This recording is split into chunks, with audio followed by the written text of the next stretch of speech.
Good afternoon, everyone. Mko fiti? I hope you guys are enjoying your day as much as mimi najienjoy saa hizi.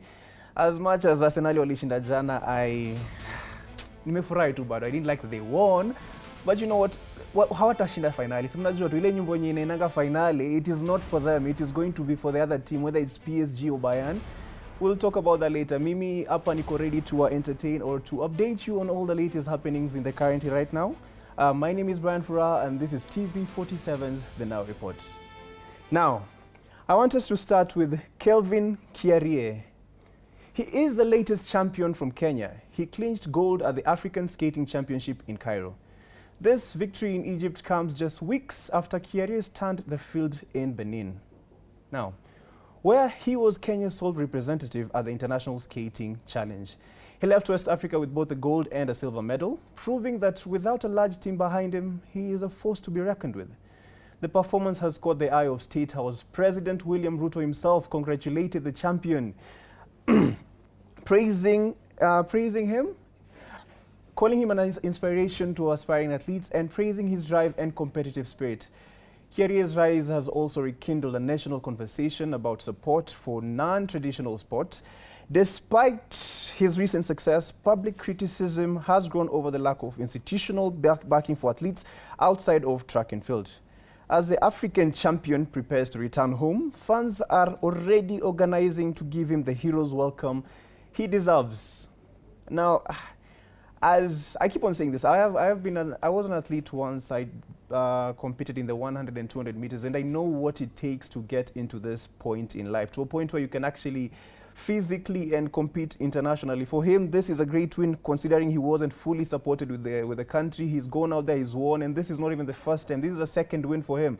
I do believe he has a lot more that he can do for the country, and hopefully with the support of the president himself right now, I think his future is bright. So my motivation to him is that keep going, but umetufurahisha wote, and we await your return.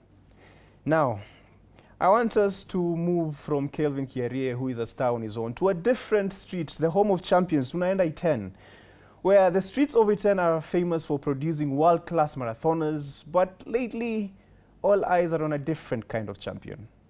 He has become a familiar face in the home of champions, not for his running form, but for his brewing skills. Watu wanapenda kumita the Iten mzungu, na kijana yetu ameamua mboka ni mboka. Armed with a steaming flask and a bucket of mandazis, anaserve watu na chai na si udaku. And he's not doing it alone. Mama Soko have also taken him under their wing, acting as his unofficial marketing team and loudly encouraging passers-by to support the local business. As temperatures drop in the Rift Valley, it seems the entrepreneur has found the perfect way to warm the hearts and the stomachs of the community. So ukijipata Iten this week, pewa mbili lakini kwa bili yako, sawa? Now, I want us to move to a topic that's rather serious.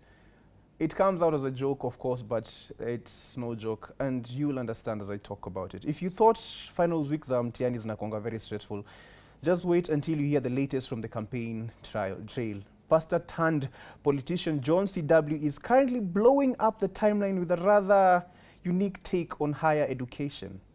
Pastor John is telling students to put down the pens and step away from lecture halls because schools has become a hub for darkness. Coming from a bishop and an aspirant who wants to be a leader is one thing. Education is the foundation of an informed nation and a competent generation. A so-called bishop saying that girls go to campus and have relations with their lectures is a gross way of looking at education. Acha tuleteo story vizuri baadaye juu inaniwasha kiasi. So we'll talk about it a bit later, yeah?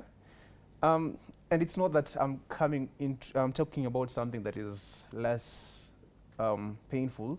Juu being a Gen Z myself, this particular topic inawasha watu hadi social media. Kila pahali.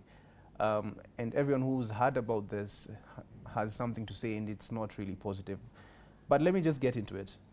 President Samia Suluhu Hassan has raised concerns, voicing a need for coordination in maintaining order across our borders. During President Ruto's state visit to Tanzania, this is what she had to say.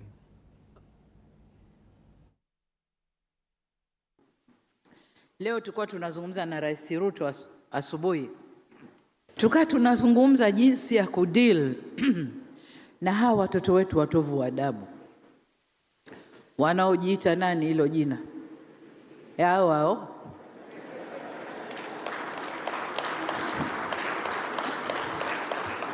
eti na wenyewe wanajifanya ni hao wa East Africa. Kwa hiyo popote wanakwenda kupigania demokrasi. Kwa hiyo wafanye fujo huku, wafanye fujo huku, wachome huku, wadisturb serikali zao. Nikamwambia Ruto, we have to send firm on this watovu wa adabu hao. Tusichague wa Tanzania au wa Kenya. Wakija kwangu na chapa mikwaju, wakija kwako chapa mikwaju, ili wakae sawa. Na hapo tutapata jumuiya ambayo ina watu wenye heshima na ina watu walionyooka.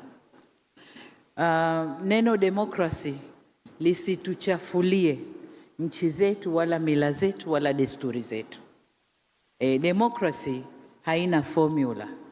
Demokrasi ya kule mbali tofauti na ya kwetu huku. Sisi kwetu tuna mila zetu na desturi zetu zinazokwenda na hiyo demokrasi. However, as we analyze this, lazima we draw a clear and uncompromising and necessary line. Kuna a fundamental distinction that must be made by everyone, every leader and every citizen. On one side, we have the so-called Gen Z. And we need to be very clear. This is a generation that loves their country. They are peaceful, and all they want is a good, foreseeable future yenye they can see themselves being a part of. Hawa sio goons. They aren't criminals. Imagine tu kitu wanataka ni, whether it's Kenya or Tanzania, it's just good governance, transparency, and accountability. Accountability is not an act of rebellion, it is an act of citizenship. But I also have to admit there is another group yenye inataka kucamouflage kwa legitimacy ya democracy. Tunaongelelea the criminals, the Gen Z, the goons, we've even given them labels.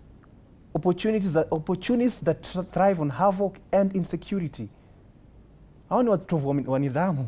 They do not care for governance, they care only for distraction. They do not seek better laws, wanataka tu kuzivunja. So we should make a clear distinction between a patriotic generation and common criminals who seek to go against the democracy that is given to the Constitution. We must not discipline a generation for loving their country.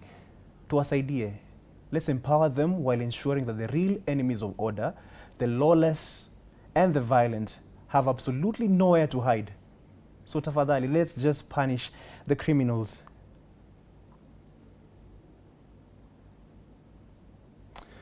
Ni hayo tu kwa sasa.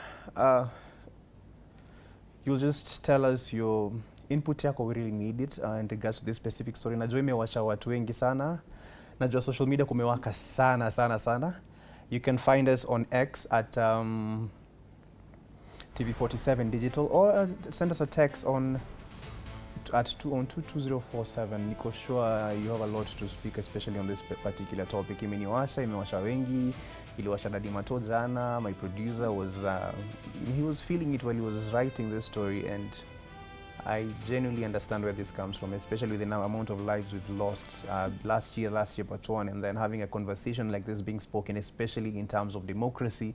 It is not the best way to speak about the young people of the country who just want what they are owed, or whatever it is that they deserve. Anyways, that is all for today. My name is Furaha. Mtapatana jioni na Dadi Mato on the Now Report at 6:30 p.m. Take care and have a lovely day.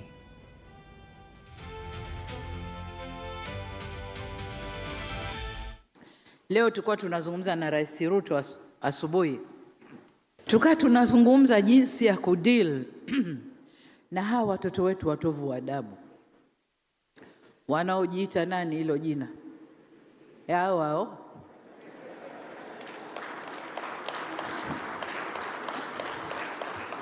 eti na wenyewe wanajifanya ni hao wa East Africa. Kwa hiyo popote wanakwenda kupigania demokrasi. Kwa hiyo wafanye fujo huku, wachome huku, wadisturb serikali zao. Nikamwambia Ruto, we have to send firm on this watovu wa adabu hao. Tusichague Watanzania au Wakenya. Wakija kwangu na chapa mikwaju, wakija kwako chapa mikwaju, ili wakae sawa. Na hapo tutapata jumuiya ambayo ina watu wenye heshima na ina watu walionyooka. Neno demokrasi lisituchafulie nchi zetu wala mila zetu wala desturi zetu. Demokrasi haina formula. Demokrasi ya kule mbali tofauti na ya kwetu huku. Sisi kwetu tuna mila zetu na desturi zetu zinazokwenda na hiyo demokrasi.